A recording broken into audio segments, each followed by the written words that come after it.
Praise the Lord. Greetings to you all. The matchless name of our Lord and Savior Jesus Christ. It's a great privilege to share the word of God. ప్రభు అయిన యేసుక్రీస్తు నామంన మీ అందరికీ శుభములు. Those who are celebrating birthdays and wedding days, I wish you many more happy returns of the day. Now we will read Bible in English. Ephesians 6th chapter, verses from 1 to 4. Children, obey your parents in the Lord, for this is right. Honor your father and mother, which is the first commandment with promise, that it may be well with you, and you may live long on the earth. And you, fathers, do not provoke your children to wrath, but bring them up in the training and admonition of the Lord. Amen. Amen. Now I am reading in Telugu. ఎఫ్ఎస్సీలకు రాసినటువంటి పత్రిక 6వ అధ్యాయము 1 నుంచి 4 వచనములు చదువుకుందాం. పిల్లలారా, ప్రభువునందు మీ తల్లిదండ్రులకు విధేయులైయుండుడి, ఇది ధర్మమే. నీకు మేలు కలిగినట్లు నీ తల్లిని తండ్రిని సన్మానింపుము, అప్పుడు నీవు భూమి మీద దీర్ఘాయుష్మంతుడగుదువు.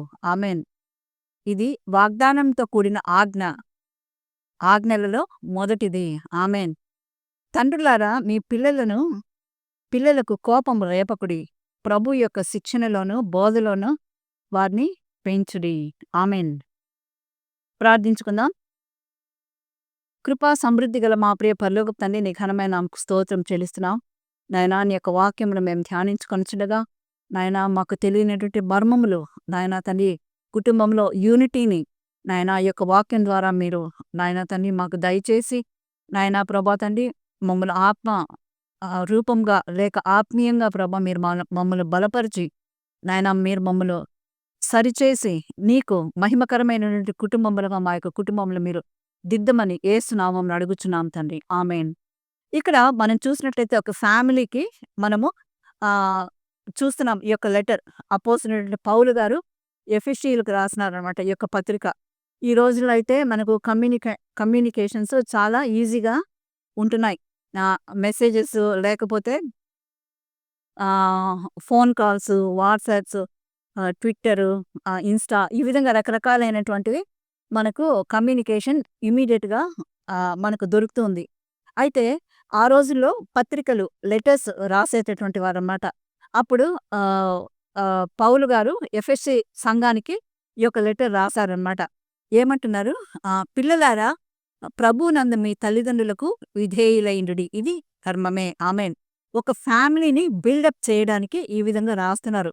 తల్లిదండ్రులకు పిల్లలకు కూడా ఈ యొక్క వాక్యాన్ని ఆయన రాస్తున్నారు. ఆ రోజు ఎఫెసీయులకు రాసినటువంటి పత్రికలో పౌలు గారు హెచ్చరించిన విధంగా ఈరోజు కూడా మన యొక్క కుటుంబంలో మనకు ప్రేమ, తర్వాత యూనిటీ, ఇంకా ఒకరి పట్ల ఒకరికి నమ్మకం ఉండాలని పరిశుద్ధాత్మ దేవుడు మనతో మాట్లాడుచున్నాడు. ఆమెన్. ఇక్కడ ఒక ఫ్యామిలీ గురించి మాట్లాడుతున్నారు. అనగా ఫ్యామిలీలో యూనిటీ అనేది మొట్టమొదటిగా ఉండాలి. ఒక ఫ్యామిలీ అనగా ఒక గ్లోబ్ లాగా అనమాట. భార్య, భర్త, తర్వాత పిల్లల గురించి మాట్లాడుతున్నాడు. ఇంకా మనము చూసినట్లయితే హెబ్రీలకు రాసిన పత్రికల్లో కూడా వివాహము అన్ని విషయములలో కూడా ఘనమైనదిగా ఎంచబడినట్లు మనం చూస్తున్నాం.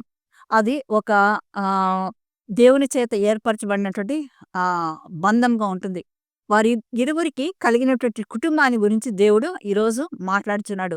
వీరికి కలిగిన పిల్లలు ఏ విధంగా పెంచాలని కూడా వ్రాస్తున్నాడు.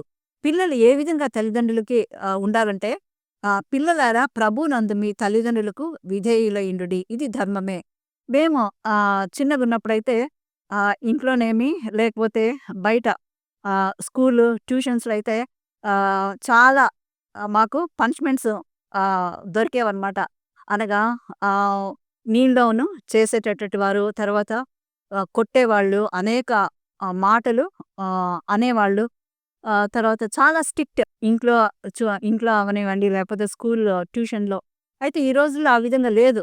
కారణం ఏమంటే, మారుతున్నటువంటి సమాజము పిల్లల్ని దృష్టిలో పెట్టుకొని వారికి అనుకూలంగా, అనగా పేరెంట్స్ పిల్లల్ని ఏ విధంగా కరెక్ట్ చేయాలంటే ప్రేమతో చేయాలి. వారు వెళ్ళే మార్గంలో మనం వెళ్ళి వాళ్ళని కరెక్ట్ చేయాలి. ఆ విధంగా శిక్షించకూడదు అన్నటువంటి దీంతో రూల్స్‌తో ఈరోజు మా సమాజం ఉంటున్నది. అయితే ఈ యొక్క విషయంలో దేవుని యొక్క వాక్యంలో మనం ఏం చూస్తున్నామంటే, పిల్లలారా ప్రభువునందు మీ తల్లిదండ్రులకు విధేయులైయుండుడి. అనగా ప్రతి కుటుంబంలో ఉన్నటువంటి పిల్లలు తల్లిదండ్రిని విధేయతగా అనగా చూడాలి. విధేయత కలిగి నడుచుకోవాలి. అనగా వినయముతో మేమైతే చిన్న సమయంలో చిన్నగున్నప్పుడు మా మదర్ కొలీగ్స్ ఏమన్నా వస్తే గూడా లేక చర్చ్‌కి వెళ్ళినా గూడా ప్రైజ్ లార్డ్ లేకపోతే నమస్కారం అని ఈ విధంగా చేసేవాళ్ళు. ఈ రోజుల్లో పిల్లలు మనం చూసినట్టయితే వాళ్ళకి చెవులో ఇయర్ ఫోన్స్ ఉంటాయి. ఎవరైనా రాగానే విష్ అయితే చేయలేరు గానీ, అట్‌లీస్ట్ వాళ్ళు ఇలాగ వాళ్ళకు తల ఊపినా గూడా అది గ్రేట్ అని అనిపిస్తుందనమాట. ఇప్పుడున్న కల్చర్. నేను మాట్లాడుతున్నది ఇప్పుడున్న ట్రెండ్. ఆ రోజులన్నీ వెళ్ళిపోయాయి. అయితే పిల్లల్ని మరొకసారి వాక్యం ద్వారా దేవుడు హెచ్చరిస్తున్నాడు. మీ తల్లిదండ్రులకు విధేయులైయుండుడి. తల్లిదండ్రులకే కాకుండా పెద్దలకు, గురువులకు, దేవుని యొక్క సన్నిధిలో ఉన్నటువంటి సంఘంలో ఉన్నటువంటి పెద్దలకి, ప్రతి ఒక్కరికి కూడా విధేయత కలిగి ఉన్నప్పుడైతే ఎప్పుడైతే పొలైట్‌నెస్ మనలో ఉంటుందో, హ్యూమిలిటీ ఆ యొక్క మనలో తగ్గింపు స్వభావం ఉంటుందో తప్పకుండా దేవుడు మనల్ని హెచ్చిస్తాడనమాట. రెండవదిగా మనం చూసినట్లయితే ఇది ధర్మమే అంటాడు. నీకు మేలు కలుగునట్లు నీ తండ్రిని, తల్లిని సన్మానింపుము. అప్పుడు నీవు భూమి మీద దీర్ఘాయుష్మంతుడగుదువు అని చెప్తున్నమాట. ఇప్పుడు తల్లిని, తండ్రిని సన్మానించమని చెప్తున్నారు. తల్లిదండ్రులు కూడా పిల్లలకి అనుకూలంగానే ప్రవర్తించాలి. ఎందుకంటే వీళ్ళు ర్యాష్‌గా, కోపంగా వాళ్ళకిష్టానుసారమైన బ్రతుకు అనగా ఇప్పుడు కొన్ని విషయాల్లో మనం చూసినట్టయితే ఫాదర్ ఆఫీస్ మీద బయటికి టూర్స్ వెళ్తూ ఉండొచ్చు. మదరు సోషల్ వర్క్ అని, లేకపోతే పార్టీస్ అని, ఇది అని, అది అని ఆవిడ వెళ్తూ ఉన్నట్లయితే పిల్లలకి తల్లిదండ్రుల ప్రేమ తెలీదు.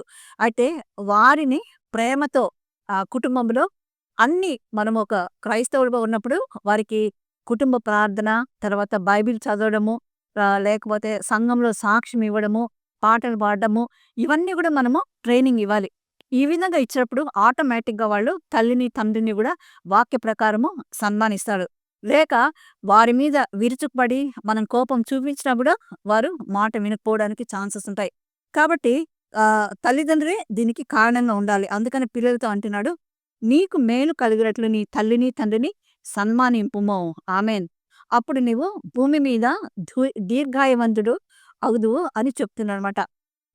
ఇది వాగ్దానములలో కూడినటువంటి ఆజ్ఞ. మొదటి ఆజ్ఞ అనగా మనం 10 కమాండ్‌మెంట్స్ చూసినట్లయితే కూడా మొదటిగా నీ దేవుడైన యెహోవాను అని ఉన్నది. తర్వాత నీ తల్లిని, తండ్రిని సన్మానించుము అని వ్రాయబడి ఉన్నది. నీ తల్లిని, తండ్రిని సన్మానించుము. అప్పుడు నీవు భూమి మీద దీర్ఘాయుష్మంతుడగుదువు అని చెప్తున్నాడనమాట. అనగా ఎక్కువ రోజులు బ్రతకగలవు అని అర్థము. ఇంకొక మాట చివరిగా చెప్పి నేను ముగిస్తాను. తండ్రులారా మీ పిల్లలకు కోపము రేపక ప్రభు యొక్క శిక్షణలోను, బోధలోను వారిని పెంచుడి. ఆమేన్. ఎప్పుడైతే దేవుని ప్రేమను వారికి మనం పంచిపెడతామో, ఎప్పుడైతే ప్రార్థన అనుభవంలో వారిని నడిపిస్తామో, ఎప్పుడైతే దేవుని భయభక్తుల్లో మనం వారిని పెంచుతామో, బైబిల్ చదవడము, ప్రార్థన చేయడము, దేవుని యొక్క కృపగలిగిన మాటలు వారికి బోధించినట్లయితే వారు తప్పకుండా దేవుని యొక్క మార్గంలో నడుస్తారు. అంతేకాకుండా మీ పిల్లలకు కోపము రేపకుడు అని ఇక్కడ చెప్తున్నాడనమాట. దేవుని యొక్క శిక్షణలో అనగా ఎవరైతే బెత్తము వాడని కుమారుడు తండ్రికి విరోధని కూడా మనం సామెతల్లో చూస్తున్నాం. కనుక తండ్రి ఆ యొక్క బిడ్డకు విరోధనమాట. ఆ విధంగా కాకుండా దేవుని బోధలో, క్రమశిక్షణలో మనము పిల్లల్ని పెంచాలని దేవుడు కోరుచున్నాడు. శిక్షణలోను, బోధలోను వారిని పెంచమని చెప్తున్నాడు. ఒక చిన్న ఎగ్జాంపుల్ చెప్పి నేను ముగిస్తాను. ఒక ఫ్యామిలీ లో ఒక మదర్, ఫాదర్ ఇంకా పిల్లలు ఉంటారు. గ్రాండ్ ఫాదర్ కూడా ఉంటారు. వారికి సరైన కమ్యూనికేషన్ ఉండదు. ఇప్పుడు ట్రెండ్ అవుతున్నటువంటి స్టోరీ అనమాట ఇది. అయితే ఈ యొక్క ఫాదర్ ఏం చేస్తారంటే ఆయన ఆఫీస్‌కి వెళ్ళాలని అనుకుంటారు. అప్పుడు అందరికీ క్లోత్స్ తెస్తారు. అయితే ఫాదర్‌కి మాత్రము ఒక ప్యాంట్ ఉంటుంది. దాన్ని ఆల్టరేషన్ చేయమని చెప్తారు. అప్పుడు ఎవరికీ కమ్యూనికేషన్ ఉండదు కాబట్టి ఓకే అని ఇతను ఆఫీస్‌కి వెళ్ళిపోతాడు. వెళ్ళిపోయిన తర్వాత ఫస్ట్ మదర్ అనుకుంటారనమాట. అరే! నా హస్బెండ్ అన్నారు గదా! ఆ యొక్క ప్యాంట్ ఆల్టరేషన్ చేయమని అని. ఆమె వెళ్ళి ఒక 2 ఇంచెస్ ఆహ్, అతనికి సరిపోయే అంత ప్యాంట్ ఆమె షార్ట్ చేసుకొనొస్తుంది. తర్వాత కాసేపయిన తర్వాత హస్బెండ్ వాళ్ళ మదరు నా కొడుక్కి ప్యాంట్ షార్ట్ చేయమన్నారని 2 ఇంచెస్ షార్ట్ చేసుకొనొస్తారు.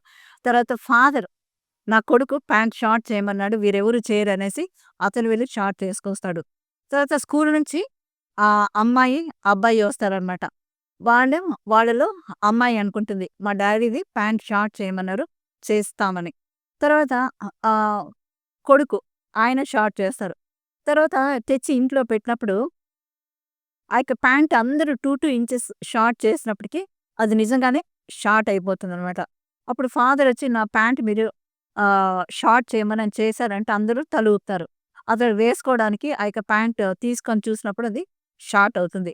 క ఎందుకు ఈ యొక్క స్టోరీలో మీనింగ్ ఏంటంటే కమ్యూనికేషన్ ఉండాలి. ప్రేమ ఉన్నప్పుడు ఆ యొక్క కమ్యూనికేషన్ అనేది ఖచ్చితంగా ఉంటుంది. ప్రేమ లేనప్పుడు ఒకరి మీద ఒకరికి గౌరవం లేనప్పుడు ఆ యొక్క కమ్యూనికేషన్ ఉండదు.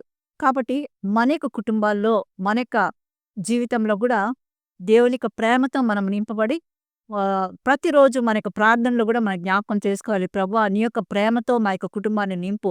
నీ యొక్క సమాధానంతో మాకు మా యొక్క కుటుంబంలో ఉన్నటువంటి ప్రతి ఒక్కరికి సమాధానం దయచేయమని మనం ప్రార్థన చేసినట్లయితే తప్పకుండా ఆ యొక్క కుటుంబము ఒక గ్లోబ్ లాగా ఖచ్చితంగా ఉంటుంది.